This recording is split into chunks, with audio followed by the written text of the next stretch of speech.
actually making a book series video. Yeah, it's my characters. I do need to play this Wario. I do need to level this Wario.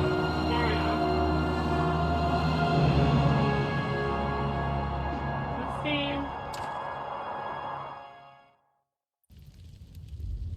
Yeah, it's quite busy. This is hold on. It's actually quite a few people. So it's quite early in the morning. And it's like people around. That's quite interesting to me. Because it usually, well, it's been completely empty. So yeah, there's actually, this is the European one. I don't know, am I in America? Yeah, I'm in the American one actually. This is the American one. Yeah, it does seem, there's quite a few people around.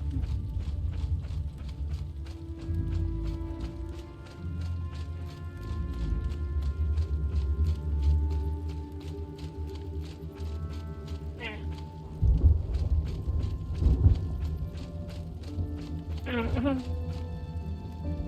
Yeah, it's like searching if my phone is playing, but there is the GuildWars 2 expansion just come out, so I'm sure they will be busy with that. But yeah, they play on that one as well. Okay. I want to have a look at the... I'm surprised by the amount of people here, but America is bigger, like bigger continent, right? So,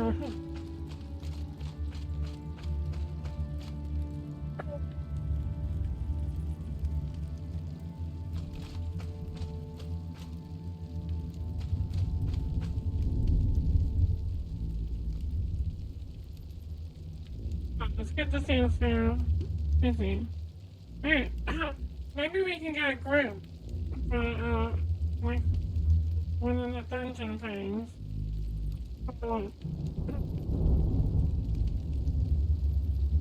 don't know what this character's actually doing. I have to have a look. Hopefully that doesn't mess me up. Logging out. Alright.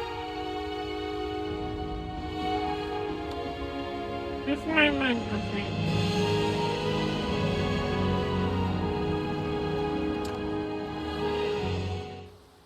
I don't think I even started with that. Okay. See, this is like free-share in there. And many people, like, I wasn't expecting anyone to be in this place. There's actually, like, quite a lot of people. That's interesting.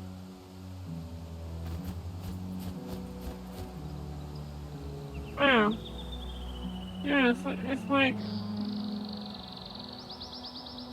Populated GuildWars. Populated GuildWars, that's funny to see.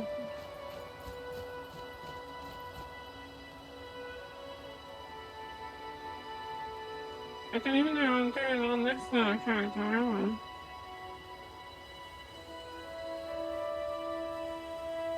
I? How far along now?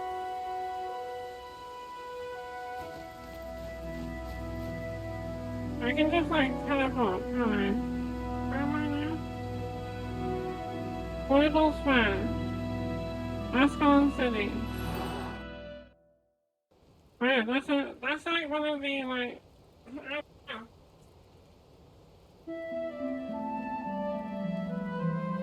Yeah, Ascalon City with like loads of people. That takes me back. Yeah. Yeah, this game is like so if you like experiencing it for the first time, yeah, it's That's pretty good. Yeah.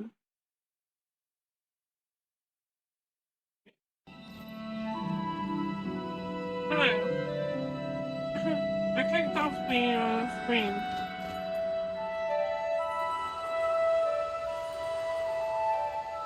Yeah, if you never played, if you never played it before, it's like, very magical game.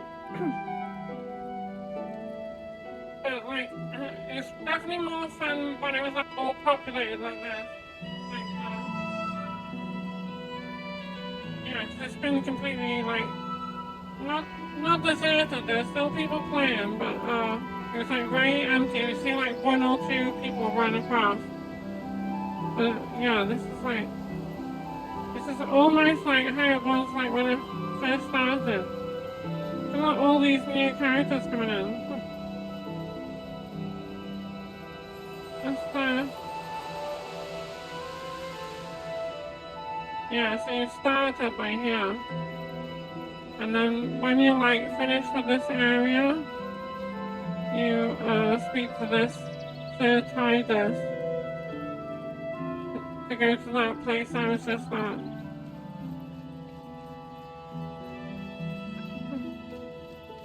This is like where the new characters are just coming in.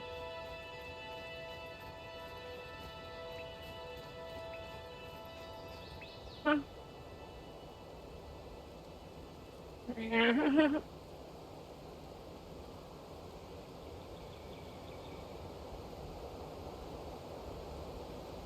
New people just enter the game.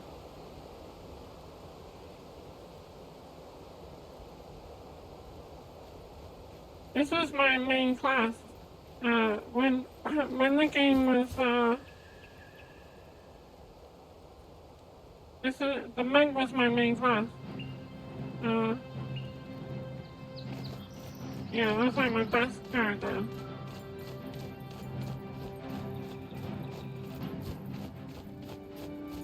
I started leveling the necromancer so I could like kind of show the armor sets as I was leveling up. But then someone kind of boosted me to that one Dracula's Falls. And then I'm like kind of stuck with the one armor set. Like I haven't gone through them at all. Yeah.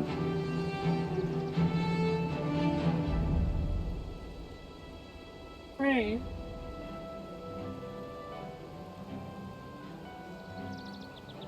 Well, I don't have anything. I don't have.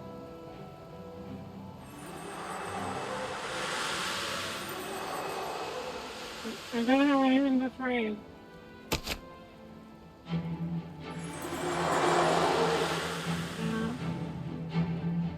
I think they were trying to sell a pet wolf or something.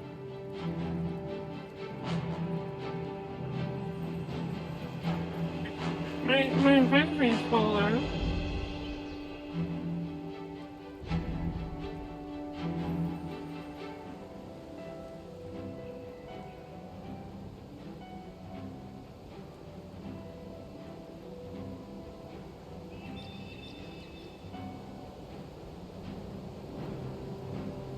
Well, I was gonna watch the video, the making of GuildWars. That was like me and what I wanted to do, but oh, look at this person. They got like crazy wings.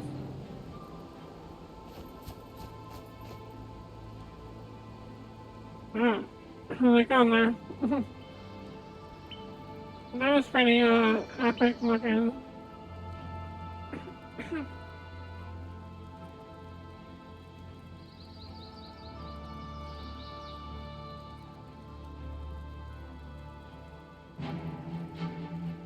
Yeah, so this character's called NeonFlux, and then the monk, like the storage monks, they're like, I think their names begin with X. Exhume like storage or something, but I think they're like always monks.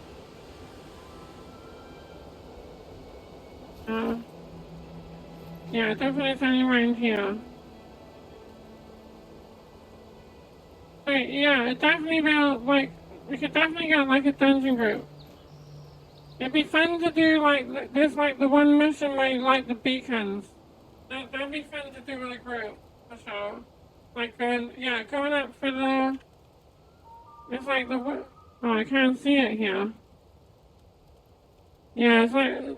Well, it's like you go through the snow area, and it's like that's a cool one to do in the winter. It's like all like snowy locations. I think the last time I did it, it was just like on my own because there's nobody around and just like NPCs. Whereas there should be groups going there, like actual groups, which would be like, yeah, that should be actually pretty cool.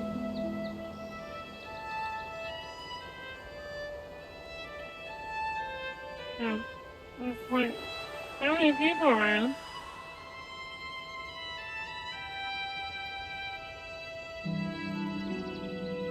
Hmm.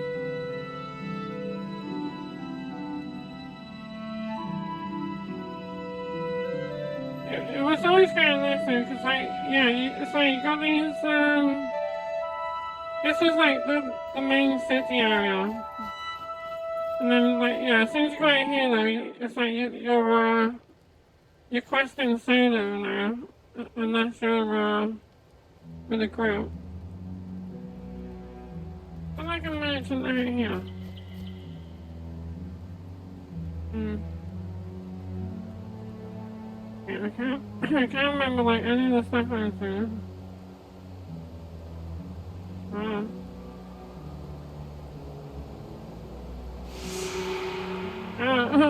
Adventure with an ally. See, like that was a quest you can't really do unless there's like loads of people around.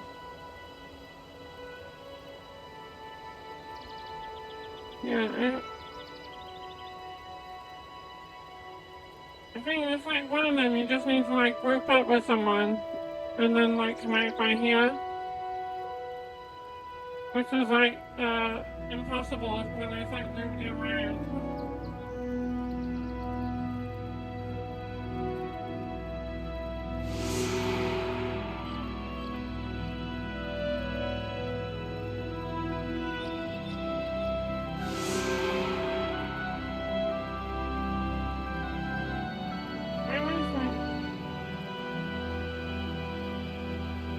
If I increase the UI,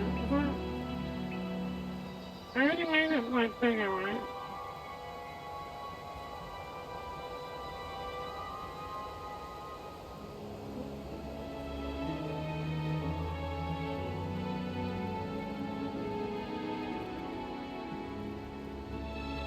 But that seems like a huge. Hang on.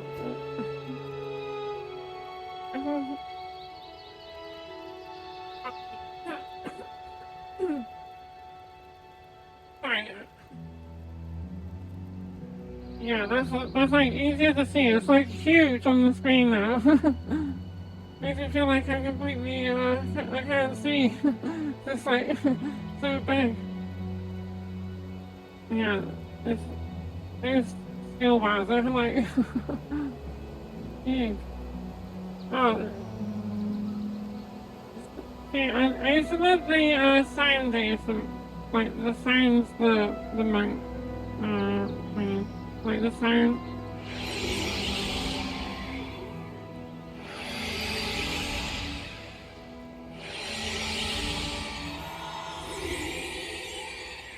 Yeah.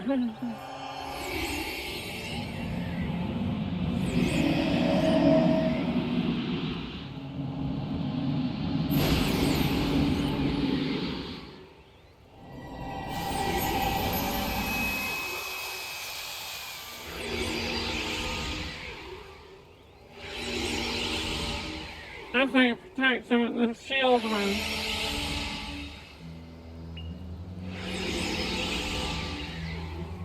Mm-hmm.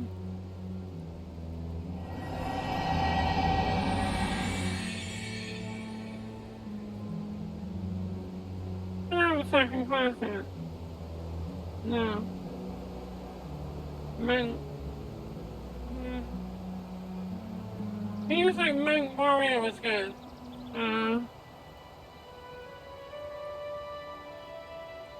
Yeah, I think it was like the endurance one or something. I can't really remember. Well, there's like, there's all of them are good. Like different combinations. Yeah, your secondary class. I think you can change it now. Like the secondary class if you want to. But yeah, it goes like a sentence in the desert fast.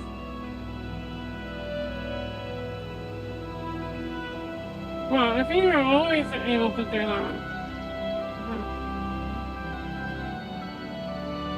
Right, anyway.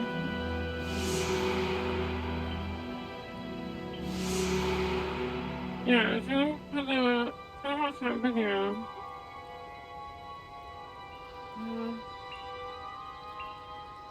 Yeah, a party with another player.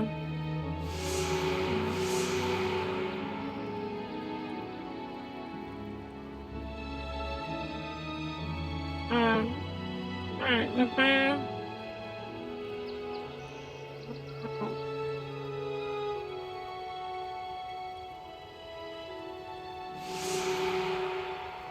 If I was right here as well, right?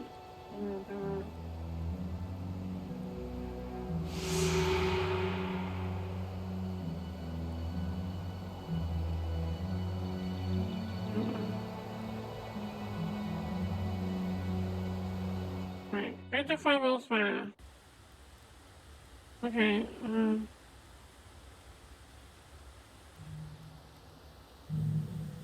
right. Well, the music. It's, alright.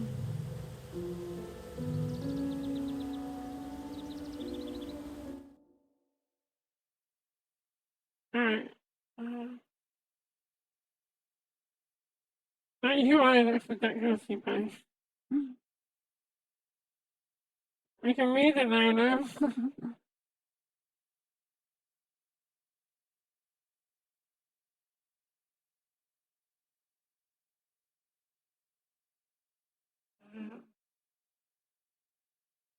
And yeah, the making of GuildWars. I was gonna see if I can do like a quest or two like the same time. But I don't think we want the music playing because I think it's like music in the video. Alright. Oh, there we go. Now we should have the video. You are lucky enough to work. Okay,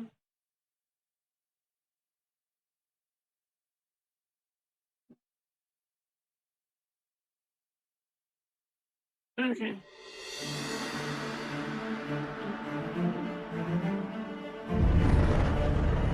As a studio, I'm glad we're here after 20 years.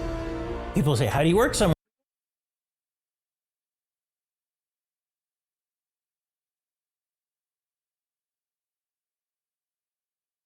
Yes. Sorry, For 20 years. Well, in the game business, you are lucky enough to work at a studio that still exists after 25.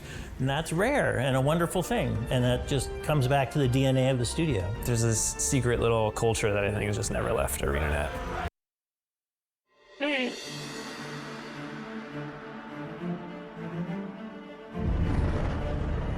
As a studio, I'm glad we're here after 20 years. People say, how do you work somewhere for 20 years? Well, in the game business, you are lucky enough to work at a studio that still exists after 25. And that's rare and a wonderful thing. And that just comes back to the DNA of the studio. There's this secret little culture that I think has just never left ArenaNet. We respect our players immensely. Like anything, any decision we're making, it's players first, right? Like make sure that we're doing right by them. A huge part of what makes ArenaNet unique is when we start out to build a brand new game from scratch, and this process was used to make Guild Wars 1, it's used to make Guild Wars 2. We'll use it for any game we ever make in the future. The idea is when we look at what are the player problems in the industry, what are the frustrations in the genre that players have, what are the opportunity spaces where there are things that we could solve for, that if we could solve those complex problems, that players would feel like games were more approachable, the genre was a better genre to play in. I really believe that the game is a reflection of our culture. Building a place where everyone is welcome. Because we do have a fantastic community. That just deepens our stories. I really love the experience to be able to work on a game like this. We're thrilled you're here. Come on.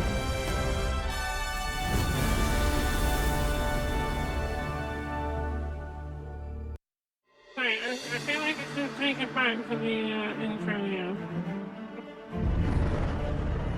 As a studio, I'm glad we're here after 20 years. People say, how do you work somewhere for 20 years? Well, in the game business, you are lucky enough to work at a studio that still exists after 25.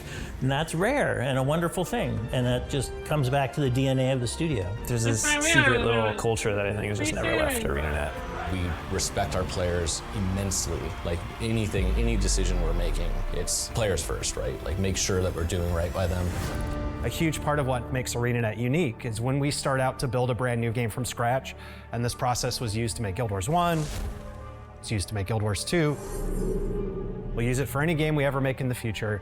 The idea is when we look at what are the player problems in the industry, what are the frustrations in the genre that players have, what are the opportunity spaces where there are things that we could solve for, that if we could solve those complex problems, that players would feel like games were more approachable, the genre was a better genre to play in. I really believe that the game is a reflection of our culture. Building a place where everyone is welcome. Because we do have a fantastic community. That just deepens our stories. I really love the experience to be able to work on a game like this. We're thrilled you're here. Come on.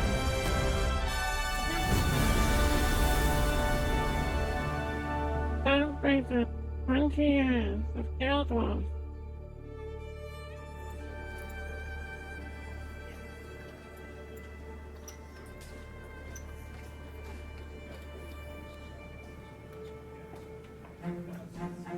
Backstory of ArenaNet, yeah. So back in 2000, the three original founders of ArenaNet, Jeff, Pat, and Mo, left Blizzard, and they're often credited as the creators of BattleNet for Blizzard, which is a really big deal for those of us who grew up in the 90s or the 2000s, or even still today, BattleNet's still a big deal. And they wanted to form a new company based on the things that inspired by a lot of what they loved about Blizzard and the things that they wanted to create out of an entirely new game studio.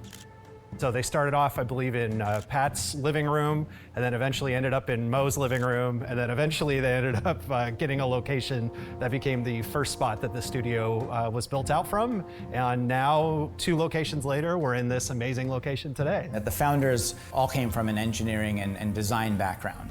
And so they did some amazing things with pipelines and streaming and the technology, the foundation of the engine that Guild Wars was built on. So I got started in 2003. ArenaNet was kind of an unknown then still. We hadn't shipped Guild Wars yet. But I knew the pedigree of the 3 founders. They all had great reputations, been at Blizzard, and so there was a lot of that DNA that they wanted to bring up here and start this studio. If you go back to all the way to the beginning and the roots of when Guild Wars 1 was created, the #1 player problem back in the early 2000s that was identified was why do people have to pay a subscription fee to play these giant online MMO games with their friends? And so everything about Guild Wars 1 was created with the idea of solving for an online game that we could run without having to charge a monthly subscription fee, which was, especially at the time, they were expensive. It's a big limiting factor to get people in to play your game. And so Guild Wars 1 was built from the ground up with every single piece of the game taken into account of how to operate it incredibly inexpensively. So with pipelines and for those of us who grew up in the 90s or the 2000s,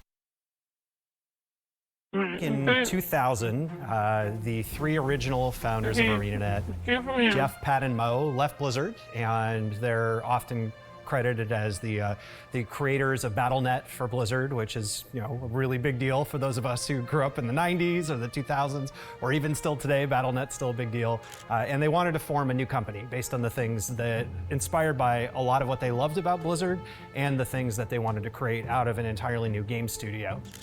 So they started off, I believe, in Pat's living room, and then eventually ended up in Mo's living room, and then eventually they ended up getting a location that became the first spot that the studio was built out from. And now, 2 locations later, we're in this amazing location today. The founders all came from an engineering and design background.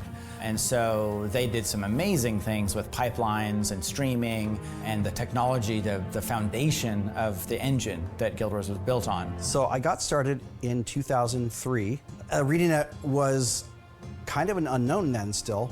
We hadn't shipped GuildWars yet. But I knew the pedigree of the 3 founders. They all had great reputations, been at Blizzard, and so there was a lot of that DNA that they wanted to bring up here and start this studio. If you go back to all the way to the beginning and the roots of when Guild Wars 1 was created, the #1 player problem back in the early 2000s that was identified was, why do people have to pay a subscription fee to play these giant online MMO games with their friends? And so everything about Guild Wars 1 was created with the idea of solving for an online game that we could run without having to charge a monthly subscription fee, which was, especially at the time, they were expensive. It's a big limiting factor to get people in to play your game.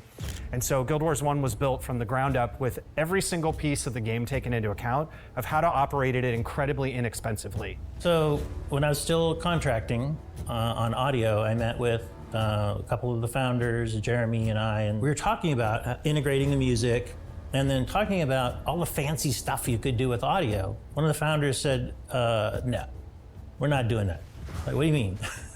This game's gonna be awesome, it should have awesome audio. It is going to have awesome audio. We have a good, solid audio system, and we've hired people that are gonna make great sounds, but all that stuff you wanna do, we don't need to do, because that's not what this game is about. This game is about multiplayer online play, cooperative play. To me, that was huge. That was where someone said, yes, we're doing this, but we're not doing this. So everything about the way that our servers work, the way that we pass data across the internet, we kind of invented the microservices model that is so common today with AWS and all these other shared services, and built it at ArenaNet before it really was a common thing anywhere else with distributed networking. We had a physics simulation that was incredibly inexpensive. Those of us on the design team spent a huge amount of our time evaluating exact rules of when creatures woke up in the world and when they went to sleep. All of these things to reduce the overhead of running a giant online game, to solve the core player problem of creating an online game that we could just sell and not have to charge a subscription fee for. There was only about 20 of us at the time at the start of the studio, so everybody had to wear a lot of different hats. For many years, I was volunteering for whatever needed to get done.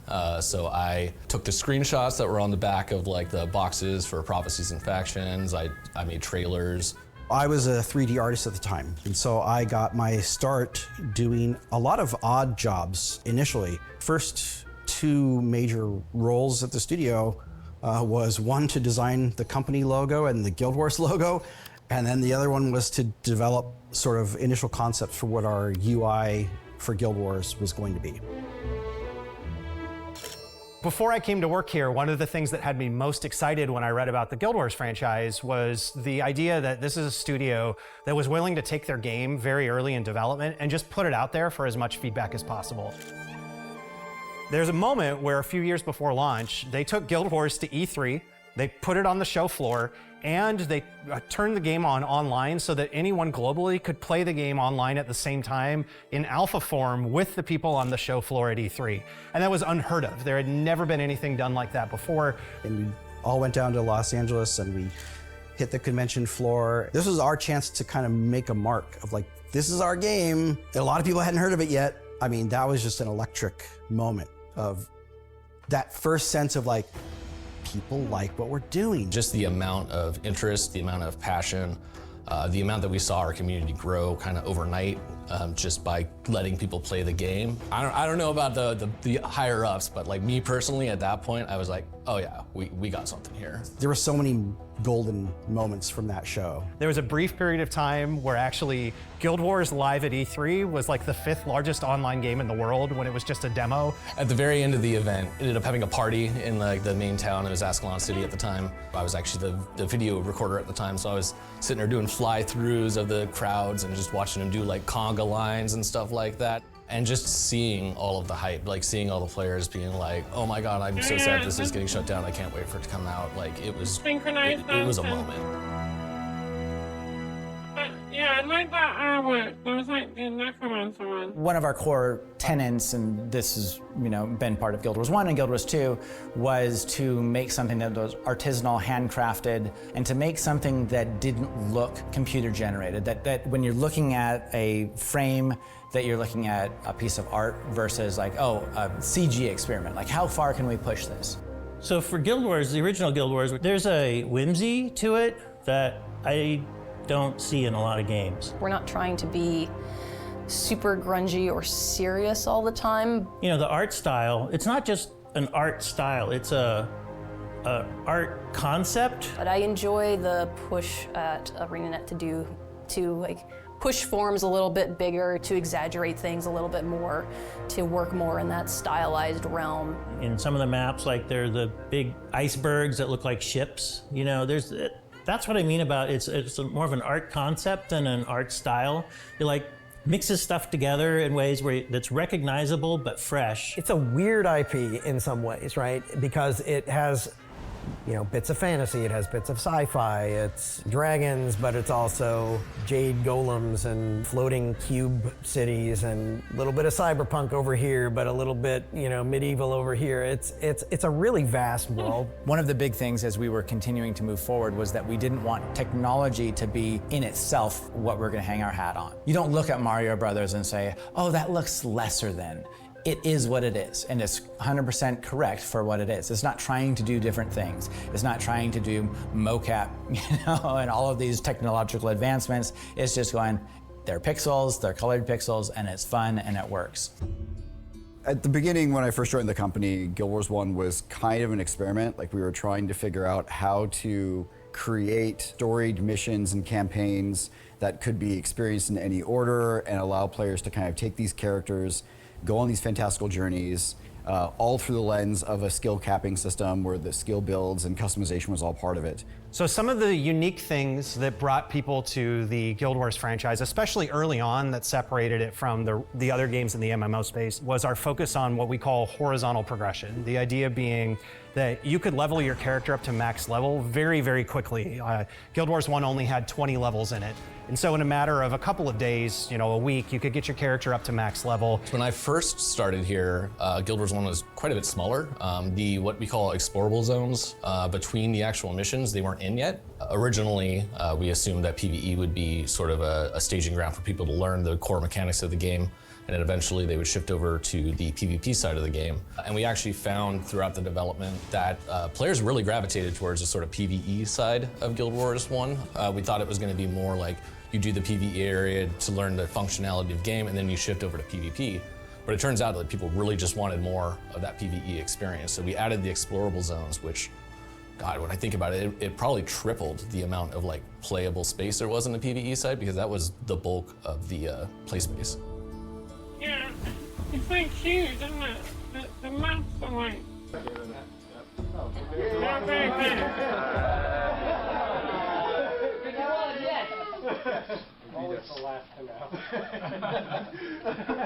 Back in 2007, my husband actually started playing first, and I was just reading a book on the couch. I glanced up and saw this beautiful, like, pastoral landscape on his computer screen and had this moment of, what's that? It was the original Guild Wars. It was pre-searing, which is the tutorial area, basically, if you're not familiar, and it was absolutely stunning. And I wanted to play too. Pre-searing Ascalon, that got added pretty late. That was kind of an 11th hour addition. I think it made the game, honestly. It was on that day that the Char discovered a way around the Great Wall. The game originally started and you were in Ascalon, and it was completely destroyed. And that's unfortunate to see this place that's all ruined, but by adding pre-steering and letting people get a glimpse of it pre-destruction, they got to see that loss. They're like, this place was beautiful, and look at it now. I mean, there's a lot of people to this day that still resent the char race that we have in Guild Wars 2 as a playable race because of Ascalon, and that was like, what, 20 years ago? Back when Guild Wars 1 first shipped, we had no idea what to do with the game after launch day. We were just hoping to ship and have it be successful. And so when all of these players poured into the game, and all of a sudden we had this giant audience, we all kind of looked at each other like, well, what do we do now? And so we spent a couple of months just having fun and inventing this place called Saros Furnace, which was the first live update in the history of the Guild Wars franchise outside of holidays. And then we decided we really should have expansions in this game, because that, in a game with no subscription fee, we're gonna need expansions if we want to viably be able to pay to keep the business going. And we embarked on this absolutely crazy concept of every 6 months we were going to ship expansions. And so we shipped Guild Wars Factions, and it wasn't just an expansion, we called them campaigns because they were full expansion and they had an entire standalone entry part of the game that made it so you didn't even need to own the base game. You could just buy Guild Wars Factions as a standalone game, play the entire game level 1 to 20 in Factions, and then play the rest of the game on top of that. And so I just want to say, I think I'm more proud of this game than anything that I've ever worked on. When we originally launched Guild Wars Factions, it was the first time that I had been in the studio and we were launching the game. And this was really early on as in my days as a QA tester here at the company. It was special for a number of reasons. One is that the studio made us feel like we were part of it. It wasn't like QA was some outsourced group that was there to check their work, so to speak, or make sure that things were perfect. But we worked side by side with the developers and we were proving to them what in-house QA could do. Being able to sit side by side with all these people as the button was being pressed, as we were letting all the new players into the new campaign, was phenomenal. And it was nice to be able to spend some time playing with them in real time. The game is running smooth as silk. The problems that we're working on this last day are tiny, tiny little problems, compared to any other release we've ever done. So, that's why I say something different. So let's give everyone here a hand for the great work they've done. Yeah. And we did that, and then 6 months later, we turned around and shipped another one of those called Guild Wars Nightfall. Nightfall is officially launched. We're launching here a couple hours early. And so what we're going to do here is bring it up on the big screen TV so you can see. Now here's the trick. Nightfall doesn't go on sale until tomorrow. Okay? So the only people who are getting it at this point are, there are some stores that sold it before they were supposed to sell it. Some people have it at home. And then we started selling it online a couple hours ago. And we've had 2,000 people buy access keys online. And we realized this is crazy. What are we doing? We can't build an entire new game every 6 months and keep repeating it. It was exhausting and really hard on the team. But also, if you think back on it, the idea of a massive expansion like that every 6 months, it's borderline unheard of in the history of the MMO space. And it's pretty incredible. We pulled it off. No. We have to go up here to damage him, and then once he gets back, he falls and we damage his core. And then he stands back up, and we need to go back up that way. I really love the mantra that we are game developers, but first and foremost, we're community developers, and we just do it the best way possible, which is through games. And so a lot of the pillars that we put in terms of the design philosophy was always trying to make it so you were excited about seeing other players, and how do we create that close-knit friendships, those collaborative experiences, because that's what transcends time. And so ultimately it was going to be the stories that players took away from the game, not necessarily the game itself. I love Guild Wars a lot. I mean, a lot. I love Guild Wars 1 a lot. I played the assassin class from Factions, and at the time, that was the most hated class, because all the nerds were like, oh, Naruto, let's play assassin, let's go. I just liked the class, okay? I thought it was a fun class, I was really into it, and I was unwilling to give up, so I was an assassin main. Getting a group to want an assassin, because it was just flooded at the time, was nearly impossible in Guild Wars 1, especially right after Factions. So I could not find a group to get through missions. So what I ended up having to do was become a leader and say, okay, anyone's welcome. I'll be the leader, I'll form up this group to go into this mission. And at times we would sometimes have 4 assassins, and they were like, there's no way we can do this. And I said, yes, there is, okay? I have this build, if you do this build, and if you try this build, right? We can do this. And they weren't sure. I said, no, we can do this. We try it, we succeed. And I did this multiple times with different groups of like oddball like setups of classes.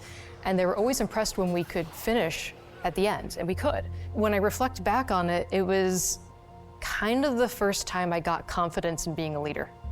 It sounds silly, but like this game taught me what does it mean to be a leader, especially in hard times. Building a place where everyone is welcome, that was the core element behind all the mechanics that we've designed, the story that we tell. They know that they can come to our game and there's something to do, there's people to hang out with. The fact that you can play with a stranger and they're not going to kill you on sight, but instead when you are in need of help, they can help you.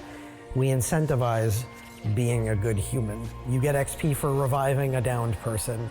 You can share the consumables you make with other people to help them get through a fight.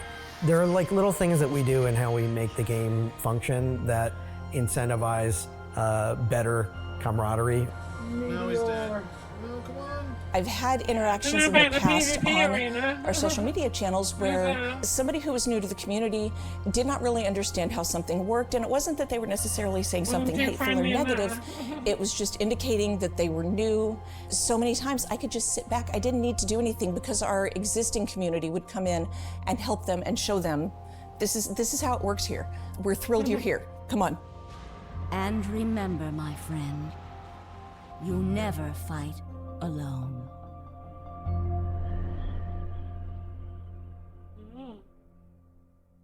Right about then, we realized that the things we were trying to do with Guild Wars 1 wasn't going to be viable for us 10, 15 years later, for us to keep building on top of the franchise and growing the way that we wanted to. And we looked around and we were building a project then called Guild Wars Utopia. What's that? Guild Wars Utopia. We were always continuing to push the bounds of types of features that we wanted in, the types of skills that we wanted into the game. And that's when we really started experimenting with what would a true new iteration of the franchise look like. And so when we were actually talking about Utopia originally as a kind of the fourth campaign, a lot of the ideas were, hey, I think we need to go back to the beginning. We need to restart some of this conversation. So it really was about always trying to find some innovative way to push forward, to find meaning in the design choices that we were making and not just putting things in for the sake of, here's a new bullet for the back of the box. And that was kind of the impetus of how we started focusing on Guild Wars 2. And so a large chunk of the ideas for Utopia and the development for Utopia and the developers moved on to start building the concept for Guild Wars 2. And we stayed and built one more expansion, Guild Wars Eye of the North, which was very much designed to both close the story of Guild Wars 1, but also to be a setup for Guild Wars 2 that would release later. And when we were building Eye of the North, we kind of knew, here's some of the stuff that we're gonna set the seeds for. These mountain ranges that you were like, if you squint, you would realize that this is a dragon. At the time, we had a very mature game and mature community, and like they had a lot of tools and tricks in their thing. They'd come up with all the perfect builds and everything like that. So it was actually really exciting to be able to be like, we could kind of take the gloves off now. The initial pitch for Guild Wars 2, just like inside the studio, felt like the vision was so compelling. We're under attack! The first thing we would talk about in the meetings when they were like, here's what we're gonna do, was the open world nature of the game and open world events, and saying, we're not gonna do quests where you've got a character with an exclamation point over their head. There's just going to be centaurs attacking this farm, and you'll see the centaurs attacking, you'll be like, I'm gonna save those people. This idea of, okay, we can build these dynamic zones, we can add like vertical jumping, which wasn't part of the original Guild Wars 1. And as we started exploring more and more of this, we just wanted to go, tear the engine down to those bare bones and then rebuild it up as kind of that next iteration. So it is a drastically different game, but I do feel like the heart of Tyria really carried over. Like even the map design is a very good example where you go to certain areas of maps and it's like, yeah, this is what I would expect that same place to look like 250 years later. Like you can see like the statues from Guild Wars 1 are like MMOs are definitely a challenge to work on and to create. You have to think about how do you tell a compelling story over 10 years. That's not an easy thing to do. It is overwhelming working on an MMO all the time. There is no harder type of game that you can make in game development. It is the most complex with the most variables and the largest scope of games and the largest array of players who all want different experiences. Putting on our storyteller's hat, okay, we're writing a story that's designed to take a player tens or even hundreds of hours to complete. We want to give you a lot of side content. We want to make sure that we're giving you just enough, but not too much. There's a lot of lore that we want to convey. And the firstborn awakened. So trying to figure out how to pace it, where you put it, are there different channels you put it in? This will be voiced, this will be a thing that you read when you click on it. This is optional, but this has to be done. You get a lot of random things in your game that maybe make it less cohesive, but they all come from a particular dev that is very passionate about one thing and finds an audience for that one thing, because it's an MMO, there's a very large audience. So with Guild Wars 2, it was just like, okay, what do we have to work with? We went from characters being hand-painted textures that took about a week to full ZBrush models that took 6 or 7 weeks to create. And the detail and everything, it was more, but the time was more as well. So, okay, well, how do we plan around that? And yet, I sense darkness approaching. The first year that we took the playable demo for Guild Wars 2 to Gamescom in Germany, and it was really like the giant coming out party for Guild Wars 2 to the world. We did our huge announcement trailer. We brought the game to the show floor to let people play it for the first time. And the first morning before Gamescom opened, we were doing a rehearsal on the show floor. And we had a bunch of dev commands turned on that made it so like enemies couldn't see us, and we were invisible in the world, and we were running around making sure the demo that was going to go okay. And there was a press outlet that we didn't know was there, and they recorded our screen and recorded all the footage.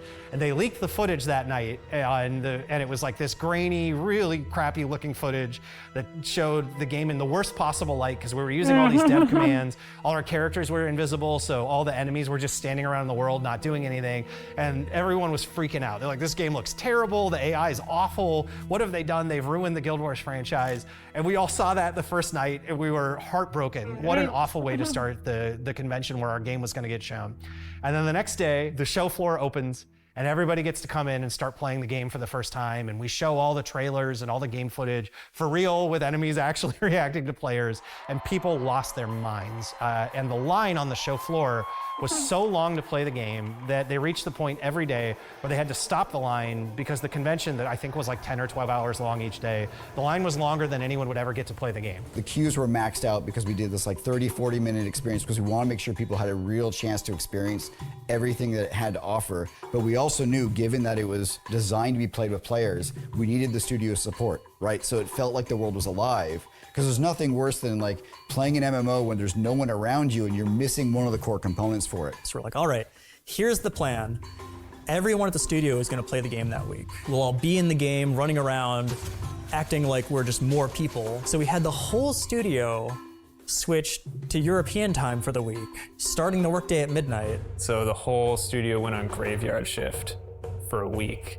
The whole office was playing with the players in Germany, and they had food trucks across the whole night, 3 food trucks a day, and ice buckets of Monster Energy drink to keep us awake. And we had a command center where people had like a big virtual map of the game. We could see dots where players are, and if we ever saw a player, stray too far away, we'd send a pack of devs over to play with them. And so it was, kind of like a LAN party experience for a whole week before launch. Like that's awesome. It was a magical moment. And I tell you what, those 5 days in Germany, like it changed everything for the Guild Wars 2 development team, because we left and we knew we had something. It could be on like the 5th or 6th. Oh my gosh, there was so much hype, and we had a joke for a while. Unfortunately, for some of these sites, it was not a joke. If we linked to a press article, if we linked to a fan site, they would immediately get the internet hug of death and be crushed under the traffic that we sent. So we were trying to, at one point, we were trying to warn journalists, hey, in 2 hours, I'm gonna link to your website. Like, I don't know what you need to do, but you should start doing it now, because everyone was so unbelievably excited. Guild Wars 2, very similar core business model, box price to buy the game, no subscription fee at launch. So it was actually launch night. We were going to turn the game on at midnight. Servers are getting ready to be turned on. We had this big TV that was hooked up and could give us a graph of like logins and concurrency. And, everybody's waiting, bated breath. There was this like ceremonial moment of, all right, boom, the servers are live. And then we saw that number go from like 0, and it shot up I mean, it was hundreds of thousands. It could have been 1 million people that night still doing well seeing there. that in that moment and going, oh, we actually made a game that people want to play and that they like.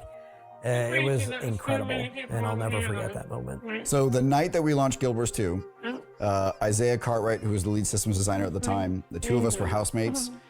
We were here for the initial celebration, so we heard the speeches about the gratitude that NCSoft had, the gratitude that the founders had for helping us get to this point. And the second that they pushed the button, we ran down, we skipped the rest of the party, we jumped in the car, drove home because we immediately had to get home to play with the players. Because it was important for us. We had built this community, whether through the beta events that we had some huge world versus world battles, epic back then, but this was a chance for us to really continue to experience this. It was so cool to be there in that moment that that was more important to us than celebrating with the rest of the studio.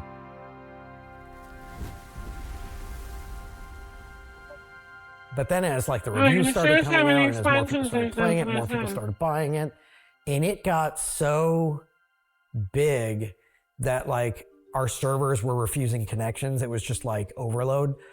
And we actually made the deliberate decision to stop sales for a day or two just to control the number of people coming in. Oh, wow. We were struggling to keep everything running because there were so many people online, and we took one night off for all of us to just go celebrate. We rented out a restaurant and bar at the top floor of a mall in downtown Seattle, across the street from PAX. And we thought a bunch of our fans are gonna show up, we'll get to meet them, this is gonna be incredible. And we got there, and 5 hours before the party started, there was a line all the way around the top floor of the mall that wound down to the middle floor of the mall. And by the time the party started, the line had wound all the way down to the bottom floor of the mall. And all night long, just every time somebody would leave and another person came in, there was just this wonderful, joyous celebration with all of our fans. We signed, I don't know how many thousands of different posters and artwork and body parts awkwardly that night, and all sorts of shirts, all sorts of stuff. But it was just this pure moment of the fans and the developers we were all one, celebrating this launch of this game all together that we all loved. I will remember that for the rest of my life. Victory at last. It's very reinvigorating because being a game developer is a very difficult job. So having moments of levity where you can see a person face to face and they're just kind of showing how engaged they are with the things that you created and the art you brought into this world, it's really exciting. This is a dawn that Tyria shall never forget. This day is ours.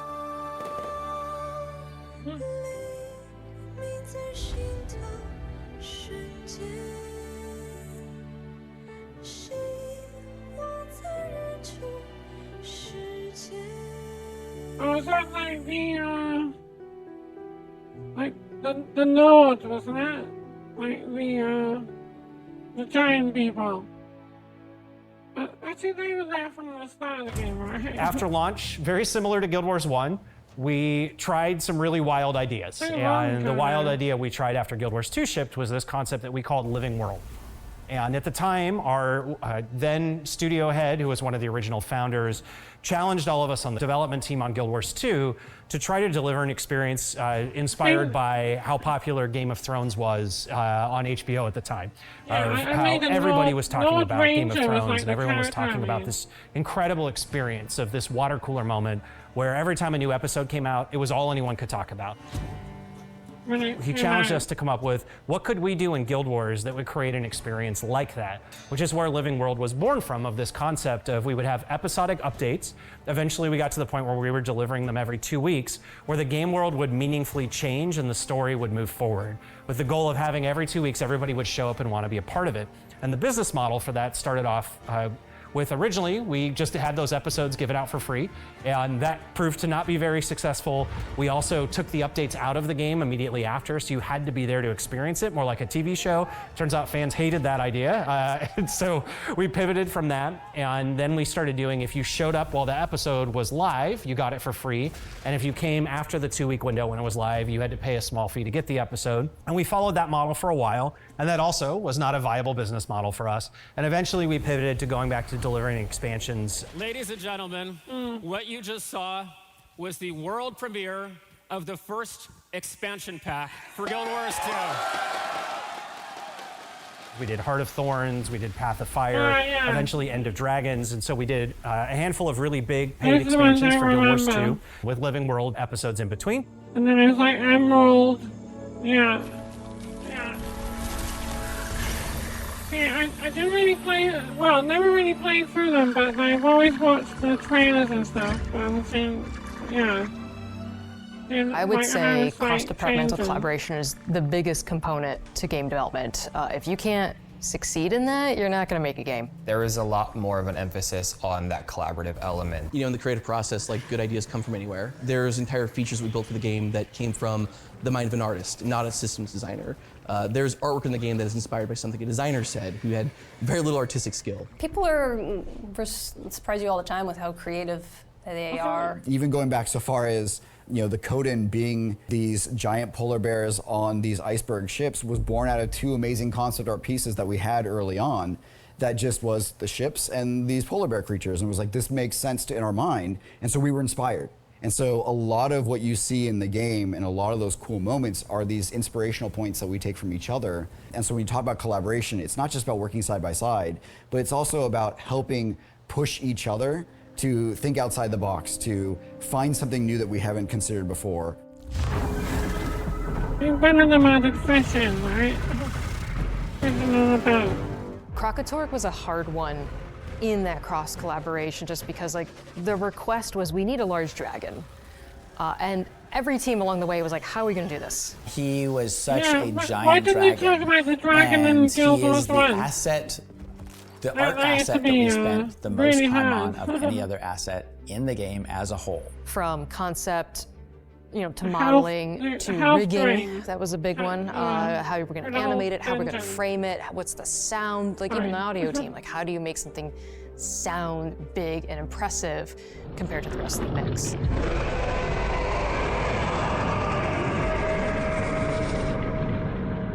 Ended up being 16 months of development time. You had designers sitting next to programmers, the environment artists sitting next to the designers to figure out how we were going to have the content flow throughout there, or working with the animators or the effects artists to really kind of make sure that it was a cohesive experience. And so how we planned to use him over the Living World story was very strategic. And as we were continuing to create the art, it was like, well, how can we utilize him in Path of Fire? Okay, well, you can have his head. No, we can finish his head. And okay, well, let's focus on. And so that development process of going through an asset that's just so massive, but in a timeline where you're releasing something in a short time frame, how you're planning that out, how you're scheduling it, how you're building that asset, there was a lot going into that planning. Dragonfall, where Krakatork's falling through the void and down into the water to become an island, was the hardest cinematic to make, just because we have this giant assets. And you're trying to like film it to be all in frame and not have clipping plane issues and not have LOD issues, which we did constantly. So it's like this battle between making it feel large, having it be in frame, and not clipping. It was a joy, I'll just say. Alright, try not to pose it. That'll kind of disrupt. Having a franchise that has persisted for so long means that it has just like a wealth of stuff to build upon, like the lore potential. Narratively, I think we've grown in our storytelling quite a bit. I think that our characters really shine in Guild Wars 2. Not that they didn't in Guild Wars 1, but we have become a bit more of a character-focused narrative. So that's a big change. But honestly, I feel like that only just enriches the world, because then you're seeing the humans or the Tar or the Asura or whatever that live in this world and how they react to it and everything like that. So I actually feel like the shifts in how we've treated narrative have only been complementary to the overall franchise.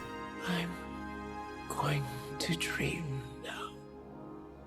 There's like a There lot are going on definitely big there. moments in our story, whether it's the ending of the Elder Dragon saga, which was a huge moment for us. The one that I was the most There's excited the about is content actually the if you had to end play after through. that. We had been trying to sort of cement a relationship with Casimir and Marjorie, two of our core characters, that from their introduction, they'd kind of had this Marjorie? hint of a relationship. Hey, what's wrong? Yeah, You've see, been I don't unusually know quiet these today. people. You're so cute. We kept trying to find a place to like really solidify what this means. And we tried at the end of our first expansion, and it didn't fit. And so we tried to find another place in the second expansion. Also, it was like, now this is just it's too distracting. Well, and that so Prince with the Raric ending and of his the Elder sword. Dragon saga, this felt like the best time to have a really King calm, Raric. quiet moment just for them. Well, friends, you're probably wondering why we asked you here today. And I was thrilled because I I like think our those community had characters. been wanting that as much as we had been wanting to do it. You stood by me through everything. So seeing the community Oh, that get to is that inspiring. point and seeing, people Oh. on live streams crying, sobbing, that it's, tears of joy that they finally got to see this emotional moment pay out. So they're It was very like, popular. yeah, those that's why we do characters. this. The new Prince Raric.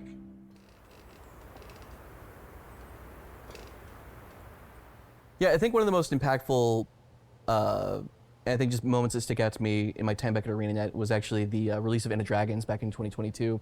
Because there was just so much that went on kind of behind the scenes and leading up to that moment that made it feel so powerful for us at the studio. I mean, we had, come off a layoff back in 2019, and then you slap a global pandemic on top of all of that, and it was pretty much a recipe for, things just being really tough. Right, all those expansions come out before COVID was then. definitely That's crazy. an adventure. Like I long remember the ago. first day that they pulled us into the conference How many room, years which have gone by? was ironic since they were announcing a pandemic that they pulled everyone into a conference room. All But those expansions be that as it come may, out before that. they let us know that what was going on and that we'd be closing the office. At the time, it seemed like it was going to be a week or two, but I've been working from home since. The thing that I thought was really cool, leadership, made the statement that if we make online worlds and we connect people in this online world, then we absolutely can figure out how do we work together online.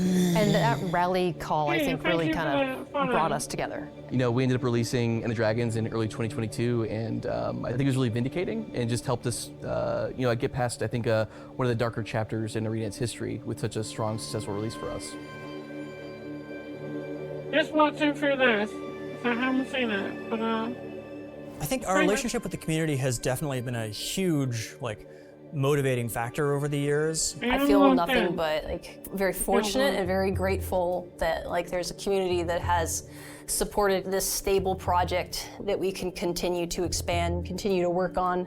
The fact that they've been on this journey with us for so long is just been awe-inspiring for us. A lot of the connections that the community makes among themselves is incredibly exciting. There are people from all over the country. There are people who meet across the world.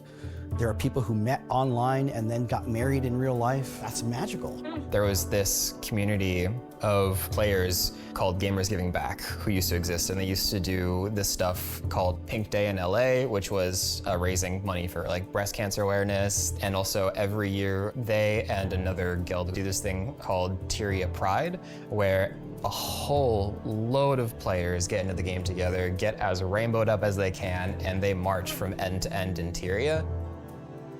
Getting to walk through Tyria with those people, getting to be a part of that fundraising in that community, especially during the pandemic where everybody was locked in, is just really wholesome. there's loads of people wearing pink, and the signs are not in pretty I also said to you right from the beginning that we would make Guild Wars 2 the first truly social online world. A world where you, your friends, everyone around it, you're all in it together, working together, relying on each other, where you're always happy to see another player. Now, something magical happened. You, the Guild Wars 2 community, you took that one and you made it your own. You have cemented your reputation as the single friendliest community in all of online gaming. Yes. Give yourselves a hand.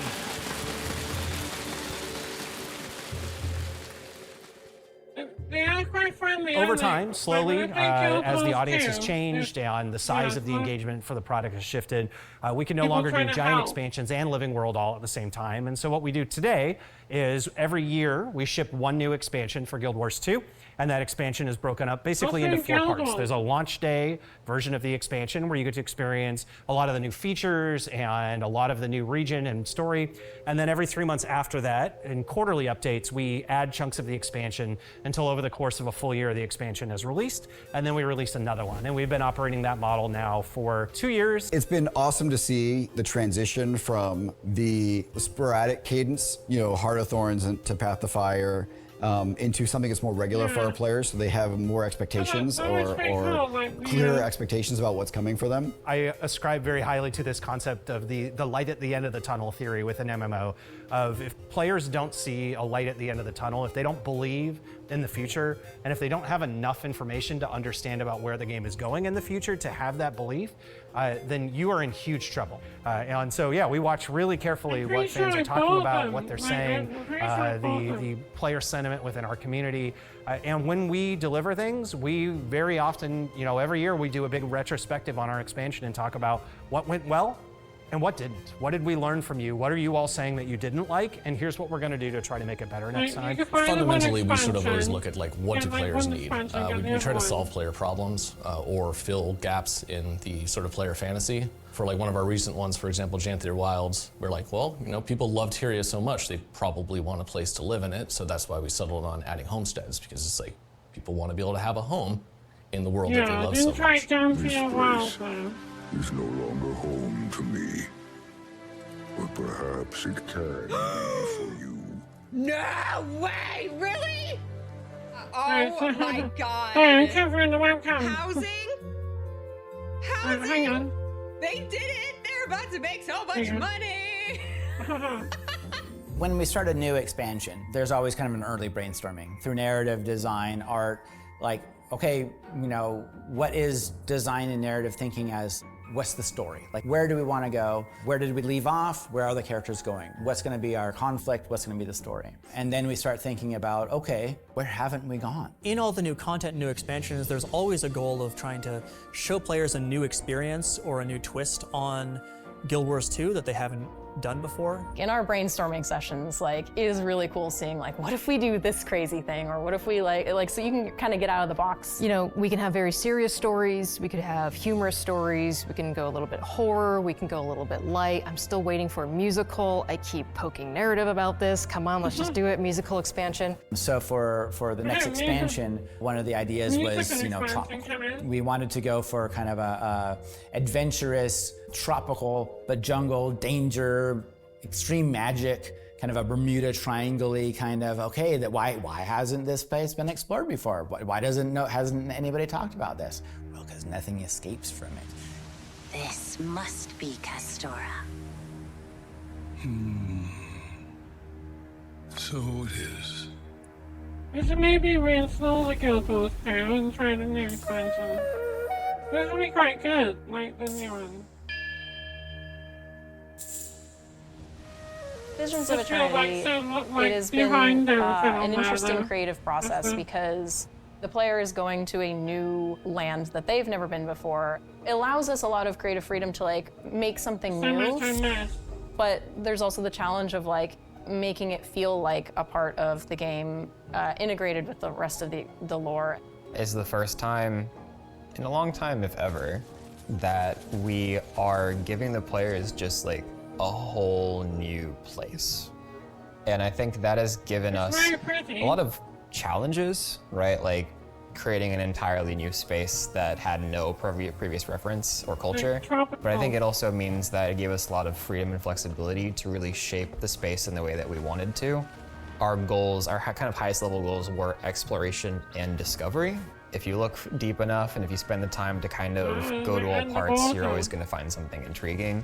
And that is something that I am very excited about. It's always fun seeing some of the new technology coming in or new, clever ways to build something. Looking into Visions of Eternity, I don't want to spoil too much, but we had internal tests going on where I encountered an event and I was watching it and thinking, how did they pull this off? Commander, we've been cleared to sail. Our crew's all here, just getting things boarded up and ready to go. It's been cool from like the story standpoint of like trying to decide what sort of existing lore we want to weave in there. How does this build upon the existing lore? How does this enrich the world as a whole? What is this giving to players? How is this like creating a new and unique experience for them without being limited by like what happened in Guild Wars 1 or even what happened earlier in Guild Wars 2? One of the biggest challenges that I have as a narrative designer is keeping it all straight in my head. Guild Wars as a franchise has been around now for 20 years, and that's a lot of information. I remember a lot, but I don't remember everything.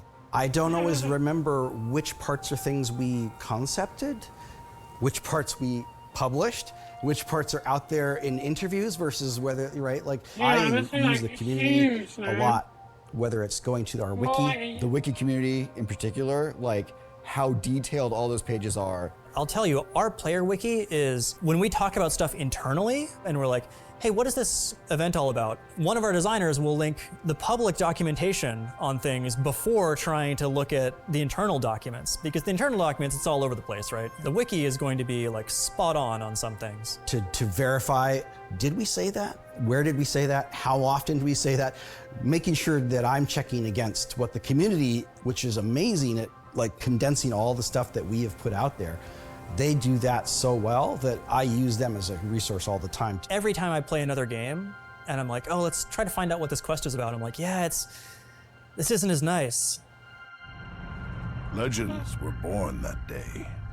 And while this threat was ended, the legends would continue.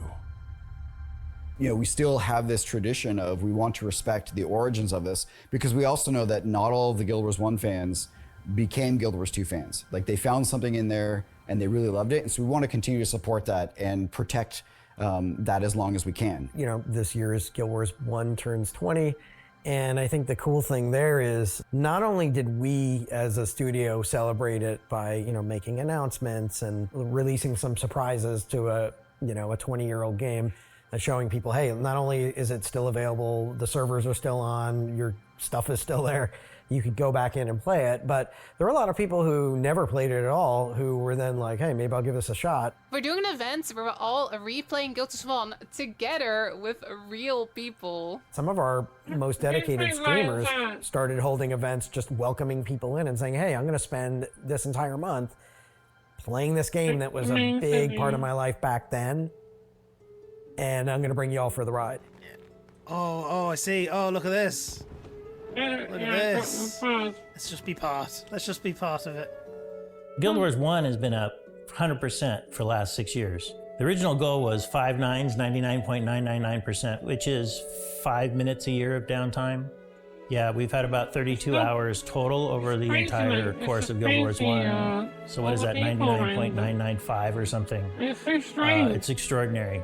And then for Guild Wars 2, where there's way more active development, and actually, it's like 99.95 or something, which is extraordinary given the huge amount of change. Like, went from 17 gigs to 70 gigs that we've shipped now, and all kinds of new game modes, and it's all down to quality engineering, a quality mindset, just really giving people the time to do the job right, because then when it's done, you can move on to the next thing and just get this compounding product of greatness, really. It's just fantastic. So for me, it's just more than a technical achievement. It's an entire studio achievement. And the reason other companies don't do it is because it wasn't built into what they do.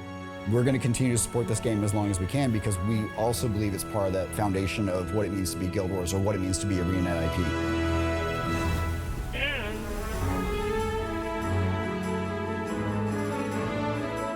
I don't know if there's a lot of places where like you have employees who've been here for like 20 years. I started at ArenaNet late 2004. At various like company-wide meetings, we'll be like, okay, for this month, here's the list of anniversaries. And there's people who have been here longer than me, and some of them have the same hire month as me. So every time it comes up, I'm like, yeah, 17 years, that's impressive, but here's the guy with 18. I'm like, oh, okay. 21 years. This year, I'll be hitting my 20-year anniversary, so. There's very, very few game studios out there that have folks who have stayed that long. And we also have a huge history of boomerangs, as we like to call ourselves, of people who've been here a long time and then we leave. And we go somewhere else and we realize there is really something special about this place, and we come back. And I was here for about 9 years and then left for a handful of years. Now I'm back. We've seen over time, myself included, those of us who eventually find employment somewhere else, there's always this natural pull to come back because there's something special here. And this is a great place. And as one of its leaders, like, I'm gonna do my damnedest to make sure we have another 20 years after this. We care about our people, and in doing so, that makes everyone put forth their best effort. And so we end up, I think, providing our community, our players, with that same sense of love. It's sort of like paying it forward. Also, beyond just the people, I love the franchise. Like, I love the world that we've built. I feel like a certain level of stewardship for it at this point because I've worked on it for so long. I honestly can't really imagine working on a different game. Like, I just love Tyria. This is, for many of us, the world we would love to be in. Even after 20 years, there's still a lot of stories left to be told. I have just like the longest list of like, oh, I want to like touch on that at some point. Your future could be with us. The biggest risk of building a game like this is it's really easy to stop taking chances. To stop trying to take risks. Because the scope is so big and because it's so monolithic and there's so much time that goes into it and they're so expensive to make that a lot of times it's very easy to make the easy choice and say, let's just pick this that we know we can deliver, and then let's guarantee we can hit it and we don't have to worry about it. But it's not what this genre needs. What this genre desperately needs is people asking, how do we do something new? How do we take what we've all been playing for 20 years and try to turn it on its head and evolve or innovate, and being willing to fail sometimes by trying new things? And that's the DNA of ArenaNet. That's what we're all about. Our story is not done. GuildWars is going to keep going, and I think we're going to keep trying to push boundaries, and I think that our legacy here has to be being a bunch of good humans trying to do cool things. I think the legacy of GuildWars, to me, is kind of continuous. Yes, it has been 20 years, and you can kind of pause and look back and see how our community has supported us, how our creative endeavors and kind of explorations and stuff had continued, and we're building this world, but you don't sit and look back too much. For me, I'm proud of what we've created, but also excited for what we're going to create. I'm excited for the next 20 because the same drive that I had when I first started here is still throughout this building. I feel like while we've gotten past the first chapter, we're still just continuing to write this novel. There's been a lot of GuildWars they've done. There we go. Thank you for 20 years. Special thanks. Sorry, go ahead.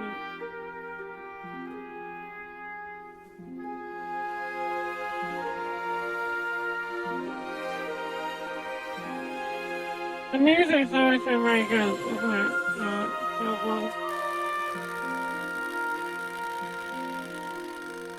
That was nice.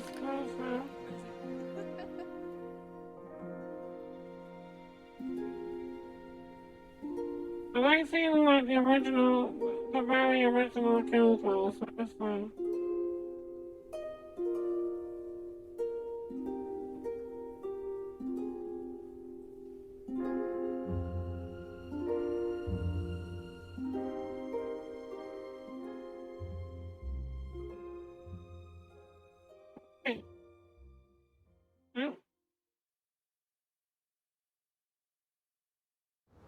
Hello and welcome to the Magic of Fishing. Today you join me on go a fishing. I freezing don't want to go winter's fishing. morning. Thank you. What is it? Alright. There you go. I already turned it. Oh, did I turn like. I'm just gonna master volume or something.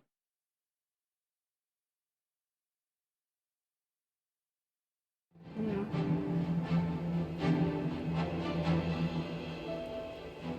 There you go.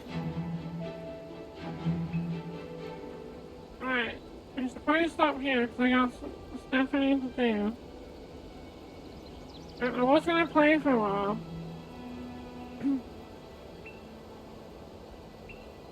But, yeah, this character needs, this character needs to finish this. I set it up for the warrior. This is gonna be like the warrior, so.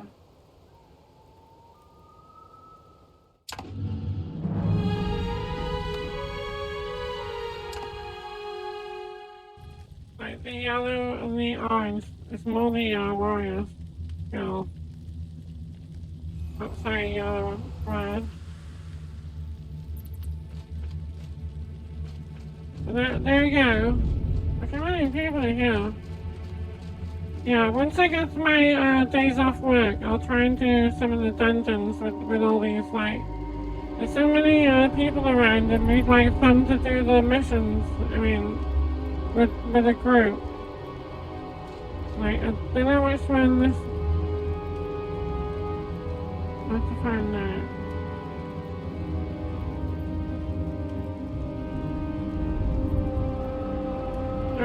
I need to speak to this person. Yeah, I should lead onto a mission pretty soon, like soon now. Yeah, it'd be fun to do a mission with actual players. For like the first time in like, I guess like 20 years. Like however long it's been. For me. Yeah, it probably will be 20 years.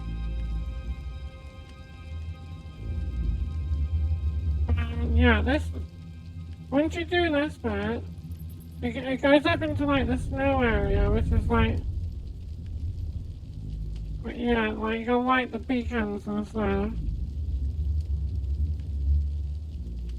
This area is really nice to do in the winter time. There's like snow, like really like you're in a snow globe or something. This area.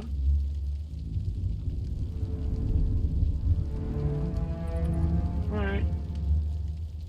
Yeah, sorry, I would play now, but I feel like I need to get up for like meeting in the morning.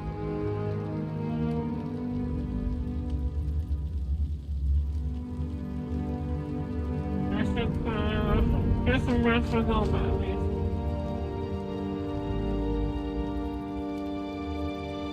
You can't see what my warrior looks like, so I got the helmet on all the time. So yeah, this is just after the city gets blown up. This bit.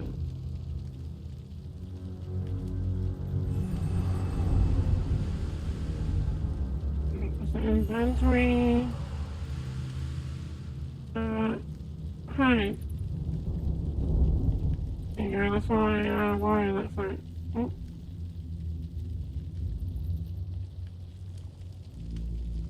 Which is Neona the warrior.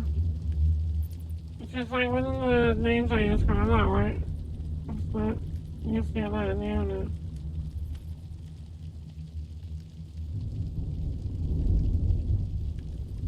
Which it's a good name because the warrior is probably like the one of the main characters to play. They're the ones that can do the run, like the dropness forward run. Well, actually there's like a few classes that can do that, but that was like the main one. Yeah, they got some like cool armor sets as they level up. Very detailed though. That's like the new graphic. Anyway.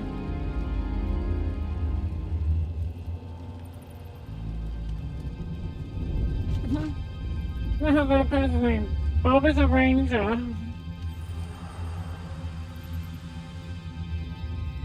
Oh yeah, the guild is SpellCast. Yeah, it's like, it is a friendly community because like, The last time I was like kind of streaming and playing, someone was like botting and they took my character up to drop me a sword and they give me like gold for the armor and stuff. It was just like a random like kind of stranger, but they were like botting on the stream at the time.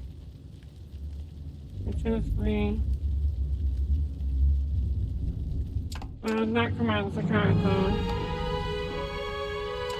Alright, let's see, we'll have a quick look. Here's the partner's swords here. There you go. Yeah, it's like the snow areas are very nice in the winter time, so they're very like picturesque, kind of like snow globe kind of looking places. Those are like ice and like snow.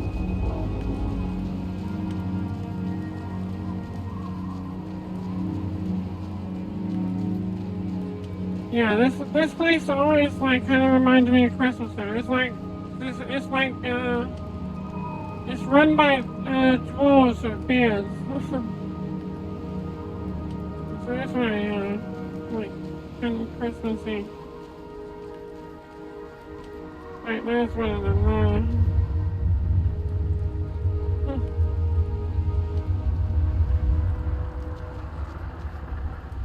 Yeah.